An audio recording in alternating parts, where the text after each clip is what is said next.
आचार्य जी कहते हैं कि हमारे जीवन में जो भी डर है, जो भी भ्रम है, उसे दूर करने के केवल दो ही रास्ते हैं, या तो विज्ञान या फिर आत्मज्ञान। असल में जिस चीज से भी आप डर रहे हैं, वो डर बस ये बता रहा है कि आप उस चीज को जानते नहीं हैं, आप उससे अनजान हैं। जिस पल आप किसी चीज को गहराई से जान लेते हैं, उसका डर अपने आप खत्म हो जाता है। मान लीजिए कोई चीज सच में खतरनाक है, तब भी जब आप उसे जान लेंगे तो आप डर कर बैठेंगे नहीं, बल्कि उससे बचने का कोई ना कोई रास्ता निकाल लेंगे। पुराने समय के इंसानों को देखिए, उन्हें कुदरत के बारे में कुछ पता नहीं था, कोई ज्ञान नहीं था। अगर पहाड़ की चोटी पर कोई बड़ा सा पत्थर रखा होता था तो वे उसे देखकर कांपने लगते थे। उन्हें लगता था कि वहां कोई दानव या राक्षस बैठा है। वे डर के मारे जमीन पर लेट जाते थे और उसकी पूजा करने लगते थे। ये सब क्यों होता था? क्योंकि वहां अज्ञान था।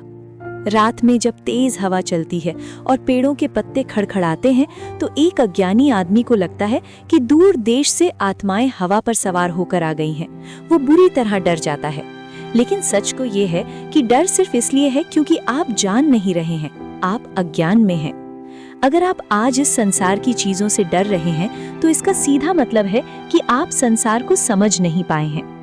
जो इंसान दुनिया को नहीं जानता, वो बेकार की चीजों से डरता है और वो बेकार की चीजों की तरफ खिंचा चला जाता है।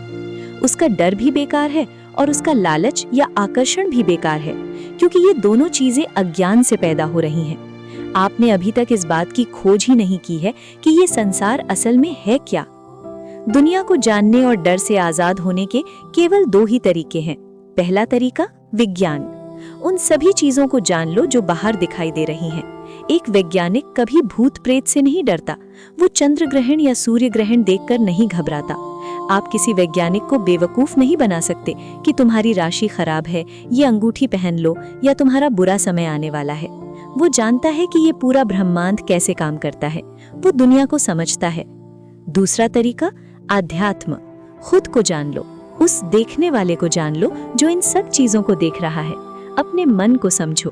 ये मन क्यों डरता है, क्यों परेशान होता है, क्यों अकेलापन महसूस करता है, क्यों दूसरों का साथ ढूंढता है। विज्ञान के लिए आप किसी यूनिवर्सिटी जा सकते हैं, लेकिन आध्यात्म के लिए आपको किसी गुरु की शरण लेनी होगी और साधना का रास्ता चुनना होगा। इन दो रास्तों के अलावा डर और मोह से बचने का तीसरा कोई रास्ता नहीं है। अक्सर लोग कहते हैं कि मुझे बस अपना तनाव या स्ट्रेस दूर करना है, बाकी सब ठीक है। लेकिन ऐसा कभी नहीं हो सकता।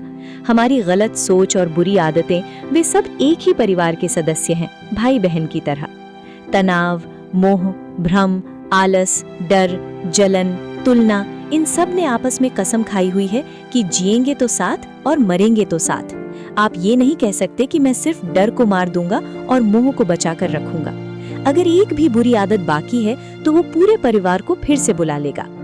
अगर आपकी जिंदगी से कोई एक परेशानी नहीं जा रही, तो समझ लीजिए कि आपने किसी दूसरी ऐसी चीज को पकड़ रखा है जिसे आप अच्छा मानते हैं। जैसे कोई कहे कि मैं शराब तो पीऊं, मजा भी आए, पर नशा न चढ़े, या कोई कहे कि मैं खूब सारा खाना खाऊं पर मेरा वजन न बढ़े। ऐसा नहीं होता।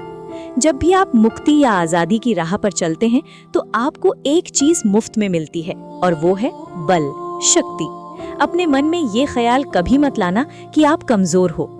दुनिया के भारी काम करने के लिए, जैसे 200 किलो का पत्थर उठाने के लिए शायद आप कमजोर हो सकते हैं, लेकिन अपनी आजादी की ओर बढ़ने के लिए कोई भी इंसान कमजोर नहीं होता।